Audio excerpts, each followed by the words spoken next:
You might recognize my colleague, Paris Schutz, political reporter for Fox 32. We've brought you on today to talk about maybe something that Governor Pritzker might be asked about You today. would think he's going to be asked about this, and he already put out a statement reflecting on this notion that President Trump is calling the National Guard to D.C. To Washington, D.C. Washington, Not to D.C. Chicago, No, but to Washington, to D.C. basically, help fight crime on the streets of D.C. So this is a really interesting concept because he said, well, Chicago might be next. The thing is, D.C. is not a state. It's a District of Columbia. It doesn't have a governor. In all the 50 states, the governor has to ask for the National Guard to be federalized. Not the president. Not the president. Well, and there's legalese now. It's being worked out in court because you remember the president called up the National Guard in L.A. and they are actually in court as we speak in L.A. suing the president over that because the Constitution is pretty clear in that the governor has to ask for the federalization of the National Guard. The governor is in charge of the National Guard troops, and so in each state. Yeah, and so he has to ask for the federalization. So the president kind of saying he can't just say, well, I'm gonna send him to. He can only do this if he declares a national emergency, like the Insurrection Act. It would be hard to justify a national emergency right now. I mean, if you look at the crime rates in D.C.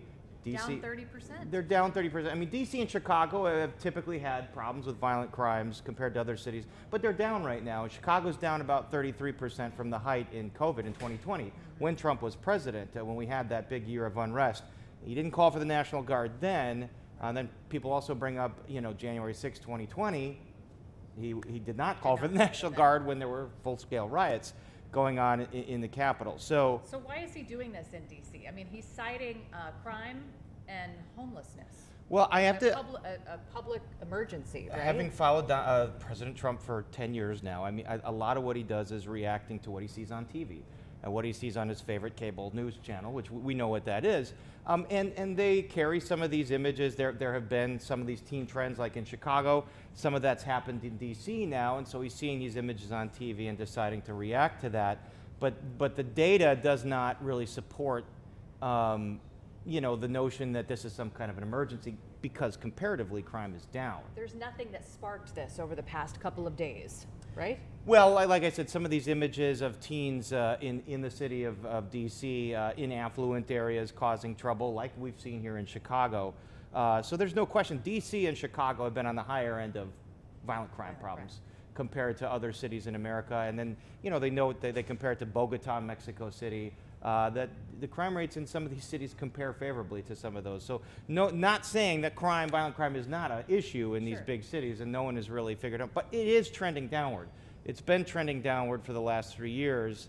I don't think there's anything really different in Chicago versus D.C. that's causing that. These things are they kind of like ebb and flow. Sure. Now, but here's the other thing to remember about the National Guard thing is what do they do? Well, they get called up during riots and protests and things that are a national emergency, and their job is to help guard infrastructure, and then it's to help traffic flow.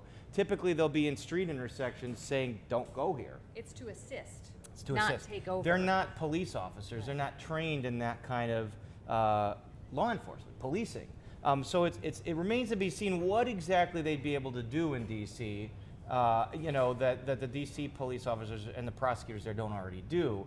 It could hurt things, more than help. When was the last time the National Guard was in Chicago? 2020. I'm trying to remember whether they were on standby in 2020. And they've been on standby.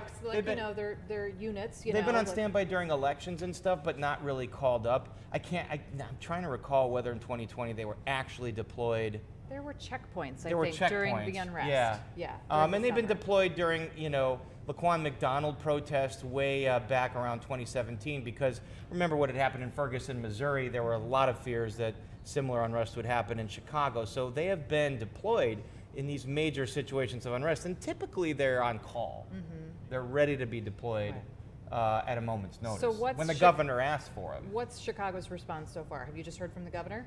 The governor basically saying, you and I both know this is not legal, you don't have the authority to do this. This is the governor's response. Remember, the president in his remarks poked fun at Pritzker's weight, poked fun at that happened today. The notion that Pritzker might run for president.